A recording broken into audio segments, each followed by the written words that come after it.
getting ready to rethink your career goals, bozo! You tricked me! Everybody hates me! No, little dude, honest. Hold on. I hate him. Characters that are 100% black.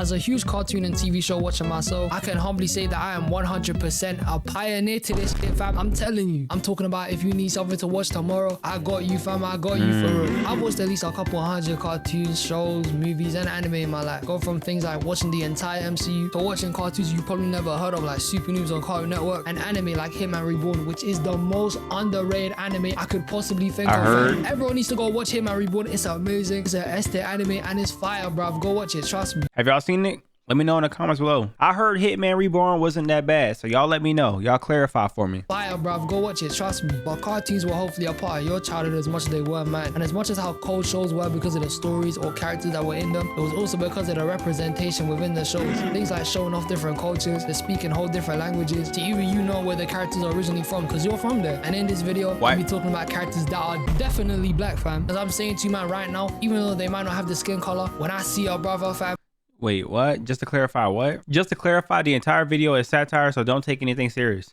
have the skin color. When I see a brother, fam, I see a fellow brother, you feel me? With that being said, let's get straight into it. Starting with one of the most black-coded characters of all time, Knuckles the Echidna, fam. Now we know Knuckles is one of the most black-coded characters of all time. From him having dreadlocks, to him having a whole Jamaican vibe, to all his stage music from the Sonic Adventure games all being rap music. Knuckles is up there on the pinnacle of all characters we all know that are 100% black, fam. Like in Sonic Prime, one of the variants of Knuckles is literally called Captain Dread. Like at that point, they're trying to tell us he's a black guy. They even darkened his skin in Sonic Adventure 2, making this guy look brown skin. I know a real brother when I see one, bro, trust me. But low-key, I don't think Knuckles is only black. I think Knuckles got a Native American background to him too, with the whole Echidna tribe backstory from the first Sonic Adventure game, with his whole tribe having a whole similar aesthetic and the same buildings as the Mayans, fam. But I'm pretty sure Knuckles' design was based off Jamaican people anyway. But all the man them know Knuckles is black, fam. That's why Sega got Idris Elba to voice Knuckles in the movies and his show. They know my boy too well, fam. They know him too well. And I'm not gonna lie, Sega, how does Knuckles not have his own 3D game yet, bro? How you finna give Shadow 2 games just dedicated to him? Yeah, my boy Knuckles ain't get one yet. Don't piss me off, fam. What are you talking about? But no. Would y'all want to see Knuckles in a game? I feel like everybody will buy a Shadow game before they'll buy a Knuckles game. Shout out to Knuckles, but Shadow is just that guy.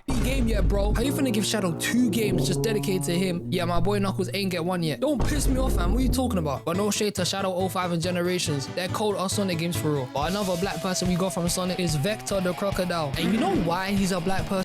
Is he black because he's wearing chains, bro? Is that why? He's wearing fat ass chains. All black people have to wear chains. And you know why he's a black person? Because Vector wears a bunch of gold, fam. Vector is dripped out in gold, bro. He's got gold braces on his gloves and shoes, and he's wearing a whole gold-plated Cuban link chain. I know you know a couple of men that wear gold Cuban links, bro. And Vector is literally dripped out in all that shit all the time. It's his trademark look, fam. Not to mention, Vector is also black because he stays chasing money. Think about it. The Chaotix are the only group out of all the Sonic Hero teams that actually be operating off the real world. Team Sonic out here trying to stop Eggman. Team Dark were also trying to get at Eggman. Team Rose were just following Team Sonic. And the Chaotix, they were on a job they were trying to chase money for. They stayed chasing this paper, fam. Instead of saving the world, they got the bills to pay. They got to get their money up to pay rent. I'm talking about these men will probably be so unprovoked to save the world unless they were going to make money from it. I'm not going to lie to you. And it sounds kind of trash, but if we're being honest there, everything has a price, fam. Everything's too expensive, bruv. And Vector and the Chaotix are just trying to pay their rent. But that's what makes the Chaotix the best team in my opinion, is that instead of chasing a goal of saving the world or trying to influence it, they're just at those places because they're trying to pay their rent. And I can heavy relate to this because I'm broke as hell, fam. I'm talking about I eat water for breakfast, fam. It's actually cold out here. And Indeed don't want to hire anybody anymore. Applying for a job is just useless, fam. Big man thing. Like you could be applying to different types of jobs that are basic as hell, like a waiter or a kitchen porter, or even just one of them annoying people walking around asking for donations and Stratford. Them people are so jarring, fam. But places like Indeed or LinkedIn are out here asking for experience like you were just the president or something. This is like the third time I've heard someone say this. Is it true? Indeed and all these other job websites are asking for too much qualifications for little ass jobs. I thought those websites were meant to get you a job, not make it harder. Or even just one of them annoying people walking around asking for donations and Stratford. Them people are so jarring, fam. But places like Indeed or LinkedIn are out here asking for experience like you were just the president or something. Suck your mum, fam. What are you talking about, bro? But we getting off topic here. The Chaotix is probably the most underrated Sonic team. They up there with the Babylon Rogues and Team Hooligan. Elite ball knowledge if you know some of these, man. And Vector is one of the most underrated Sonic characters in the series. And the fact that he wears full on gold like he's a 90s rapper and his moral compass is driven by money, he's definitely black, fam. He's 100% black, I'm telling you. Going on to my next character, we have Garnet from Steven Universe. And Garnet is most definitely black, bro. If Garnet doesn't give you the vibe of being a black woman, you're tweaking out here. I'm not gonna lie to you. She got a whole ass afro on her head. And I know she be carrying out. Garnet is definitely black. I'm happy you said something. The people need to know that Garnet is black. She even acts black, bro. She got a whole ass afro on her head, and I know she be carrying that afro sheen everywhere. Garnet is one of the biggest representations of black people in cartoons. Her whole demeanor with giving Steven wisdom, being confident, being emotionally mature and understanding, and a good leader to the Crystal Gems. These are things you see a lot in black people, especially our strong melanated queens. When I was younger and when I used to watch Steven Universe when it was airing on Cartoon Network, I could just tell Garnet was black from the way she was designed, to how she would act around Steven and the rest of the Crystal Gems, to even the way she would be moving when she would be doing her fusion dances. Garnet gotta be one of the most black coded characters of all time, and Steven Universe is one of the best cartoons of all time. Facts. The story is fire, character is fire, the movie was fire, and the music is fire. Also, Estelle voices Garnet, and I'm not gonna lie to you, man, I only know Estelle from that one song with Kanye, and I'm sorry, I'm not that culture, bro. I'm sorry. I don't know Estelle like that, man. But we love Garnet, and Garnet is one of the biggest characters that gives some of the biggest black representation in cartoons. And speaking of representation, we have to talk about Darwin from the Amazing World of Gumball, fam. We all know Darwin is black, bro. We all know Darwin is black. It's no secret. That's the realest nigga in this show. No pun intended. We have to talk about Darwin from the Amazing World of Gumball, fam. We all know collectively that Darwin is a black boy. And let me tell you the episode where I figured this out and my third eye opened, revealing me to the truth behind this. So in the episode titled The Quest, Anais loses her Daisy toy. So Gumball and Darwin go looking for it and realize Tina took it. So Gumball, Darwin, and Anais go to Tina's yard, which is a whole scrapyard, and I'm not gonna lie to you, when I saw this, I was like, damn. I didn't know y'all was out there struggling like that. Like, she full on sleeps on a whole pile of steel rods, fam. That's messed up. I got a whole different feeling watching this. I was scared. I was like, damn, since when did Amazing World of Gumball start doing horror episodes? I was kind of frightened watching this when I was younger. Pile of steel rods, fam. That's messed up. So Gumball, Darwin, and Anais go over there and try to carefully get the doll from Tina because she's sleeping with it. And they successfully do retrieve the doll. But then the doll holds them and makes a whole loud-ass donkey noise waking up Tina. So now they're all trying to escape her, running for their lives. And this scene is what confirmed Darwin was black for me, fam. Gumball was wondering where Darwin was when they were running. And then Darwin just comes out of nowhere and just outpaced Gumball and Anais, looking like Usain Bolt. And as soon as I saw that, I knew he was black, man, because us black people be sprinting for our lives when we see danger, man. I'm talking about if I was walking late at night and I see 5 men right in front of me in black clothing wearing ballies and shanks, I'm gone, fam. What you talking about? I'm out there. Darwin is an Olympic level sprinter, fam. I'm talking about he definitely would be out here breaking world records. He was out here moving like a speedster, man. Darwin is professionally a black person, not only because he's always running away from crazy situations at Mark 10, but also because he's literally a confirmed black character. Cartoon Network see him as a black person. No matter what universe he would be in, he would be black. Oh, that's fire.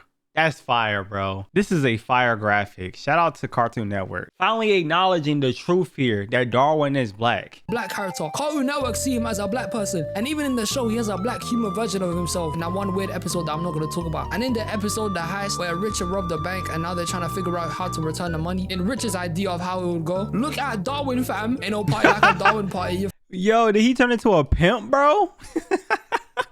He a pimp, bro. A pimp named Darwin back. All right, I'm done. I'm sorry. Yeah, I don't know why I said that. Richard's idea of how it would go. Look at Darwin, fam. Ain't no party like a Darwin party, you feel me? And by far the biggest reason why Darwin is black, the biggest piece of evidence I had to this back in the day was in the episode The Microwave, where Gumball and Darwin make a whole monster and Gumball was out here calling Darwin the father to it. And as soon as Mama heard he would be the dad, Darwin was about to vacate the premises. I'm talking about get the milk forever, fam. Sounds too close to home for real. But we all been knowing Darwin's black. I mean, this is something we were all certain of before they even confirmed he's a black person, man. And Darwin is by far my favorite in the Amazing World of Gumball. I was relating to Darwin most of the time in the show, and when he started talking to that fine shit Carrie, I had to give this man his flowers. W Darwin! The Amazing World of Gumball's on the Mount Rushmore of being one of the best cartoons of all time. Let me see this Mount Rushmore real quick. I can't lie. He cooking with this list. Is y'all list similar or is it different? I have no problem with this list. These are shows that meant something to me. These are shows that went on for a long time. These are shows that I grew up with. You know what I'm saying? I have no problem with these shows being on the Mount Trashmore of Cartoon Network. The Amazing World of Gumball's on the Mount Rushmore of being one of the best cartoons of all time on Cartoon Network, fam. And with they getting a new season after 6 to 7 years, I'm low-key gasping this, man. I'm gonna binge this shit, bro, when it comes out. I'm telling you. Going on to my next character, over, we gotta talk about the Teenage Mutant Ninja Turtles. And specifically, I'm talking about my boy Raphael. I remember when I first watched the live action TMNT movie and saw how Raphael was moving, I can 100% tell you that he's a black guy, man. Raphael has always been moving like he's black coded since the 2003 TMNT show. In this iteration right here, they said something to him and he replied back, "Yo mama." Just like that. I promise you, that's the way he said it. 2003 TMNT show. And Raphael out of the four is without a doubt a fellow brother, fam. As for the rest of the Ninja Turtles, hell no, they're not black, fam. I mean, you could argue this, like, I think all of the Turtles in the live action movies are black people, 100%. And the same goes for all the Turtles in Rise of the Teenage Mutant Ninja Turtles. But in the shows, nah, bro. There's a clear distinction there between Raphael and the rest of them. Raphael always carried a different vibe and tone compared to the rest of his brothers. And it's kind of like his personality is something I think some black people, including myself, can relate to a lot more. But compared to Donatello, hell nah. Don't get it twisted. Donatello is my second favorite Ninja Turtle. He's tough, fam. But is he a black person? No. Mutant Mayhem Donatello is 100% black. I see a reflection of myself in this man. So Donatello's not black? I thought that was like one of the black ones. Out of all of them, I thought Donatello would be black. Maybe I'm tripping. I swear I thought Donatello was the black one. Mutant Mayhem Donatello is 100% black. I see a reflection of myself in this man when he was wearing a JoJo hoodie in that movie. That was tough. But TV show Donatello, like the 2012 one, is 100% not a black guy, man. This guy is a snow bunny hunter, bruv. Look at the way he was feeling over April. And for the people that say Michelangelo could be black, I have never agreed with that statement in my entire life. He could. The whole team could be black besides Leonardo. Leonardo's the only one that I can't see be black, bro. I don't know what it is. When I see him, I don't see a black person. Michelangelo, I do see a black person. Donatello, I do see a black person. Raphael, I do see an angry black person. Leonardo, I don't see a black person at all. Like, not at all, bro. The way he was feeling over April. And for the people that say Michelangelo could be black, I have never agreed with that statement in my entire life. Michelangelo always gave me the impression of him being a whole white teenager with him having a surfer accent and loving skateboards. Like, he's never given me personally the impression of even being black coded. I always looked at Michelangelo like he was fresh out of Tony Hawk Pro Skater ad. Like, I don't know what the hell the rest of you man would think, and I'll be honest. And Leonardo ain't black either. See, Leonardo gives me more of an impression that he's more Asian or more Asian coded, with him even acting a lot more like Master Splinter, who's originally from Japan. Like, I always looked at Leonardo as the prodigy to Master Splinter, being an exact replica of him and following all of his teachings. But instead of being a rat, he's just a turtle. But to me, he gives me more of a vibe of being an Asian guy, I'll be honest with you, man. But Raphael is 100% a black man. Especially all the direct versions of Raphael, they're 100% black, man, no doubt about it. But now, my people, we're gonna talk about somebody who headlines in this conversation. I'm talking about every time somebody makes a video or talks about Piccolo. the topic of characters who are black, they 100% mention this guy, fam. Ladies and gentlemen, I'm talking about Piccolo, the Afro-Namekian. Yeah. Piccolo is by far the most black-coded character in all of fiction. Him and Mr. Schnitzel, because Mr. Schnitzel definitely is a black guy. But we're gonna leave. I agree. Mr.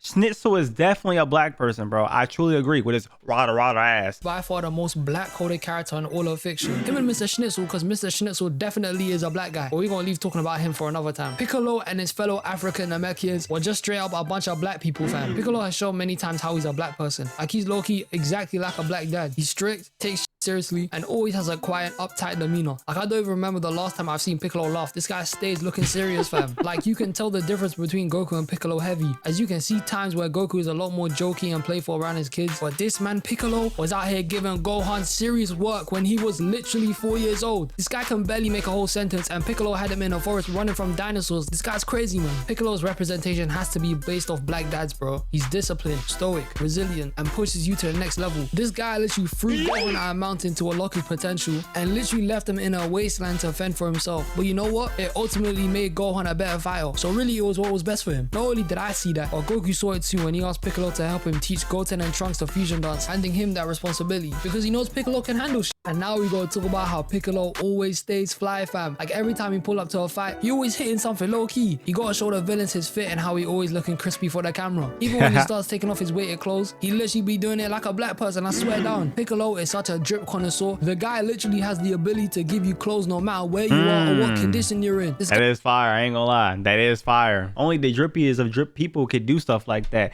Of course he's black, bro. Black people are the drippiest people besides Asians. I'm not gonna lie. Asian culture, when they really get their dressing, they can dress. But black people are just known for fashion. You know what I'm saying? A lot of people want to dress like us. No matter where you are or what condition you're in. This guy literally got a power to make sure you always stay drippy, fam. Like, what are we even talking about here? I remember the episode where Goku and Piccolo were having driver lessons, and this man Piccolo comes out in the flyest fit. He looks fresh out of 90 sitcom with the heat he had on. Piccolo and Vegeta were the first two people in Dragon Ball to have that shit on, for real. I'm saying while I saw him in those garms, I knew he was black, no doubt about it, fam. And then we gotta talk about Piccolo's dramatic entrances. Like how villains always gotta be doing crazy shit to catch a hero's attention. Piccolo always comes into fights acting like he got a camera on him at all times, fam. Like in the BoJack movie when Gohan was about to get obliterated, Piccolo comes in and uses special beam cannon to get rid of the blast, and look at my man just standing there. Bro's in the perfect angle with his cape blown in the wind and shit like he's Batman. 10 out of 10 performance here, man. And even in the first Broly movie, look at him, you can't even see his face. Yeah, that's my favorite one, bro. That's my favorite one. Or farming to the max, bro. His cape is in the way, you can't even see who it is, fam. But guess what? Piccolo was still aura farming in this shot, man. Piccolo definitely, out of all the people I've mentioned in this video, gotta be the most blackest character I've seen in fiction. I mean, when I was a kid first watching Dragon Ball Z on the legendary channel Kicks, rest in peace to the GOAT, I always knew Piccolo was black. I used to Kicks. I've never heard of Kicks. I heard of 4 Kids by Kids and Toonami. Oh, that has to be another country or something. That's not America, because I've never heard of that station at all. Dragon Ball Z on the legendary channel Kicks, rest in peace to the GOAT. I always knew Piccolo was black. I used to think Piccolo's turban was a wave cap because I thought he had waves underneath it, until he showed his bold ass head when he was fighting Raditz. That shit was low-key hurt. My eyes was reflecting the sun, fam. But Piccolo is definitely a black person. I mean, bare people already have said this and they might as well confirm it now. From his whole demeanor to his drip to his aura farming and even just how Piccolo is as a whole character. However, I'm gonna be honest here, man. Piccolo gets folded most of the time. Like, this guy gets put in a blender. It's tragic to watch low-key. First movie when Broly just drop kicks this man and says him flying like he's Team Rocket. Or even when Cell goes get back and absolutely violate the shit out of this man. Piccolo got his fair share of getting his shit rocked. But despite that, Piccolo is definitely an African Namekian, fam. And this brings me to the end of the flick. If you don't got any underrated or African Namekian is crazy work.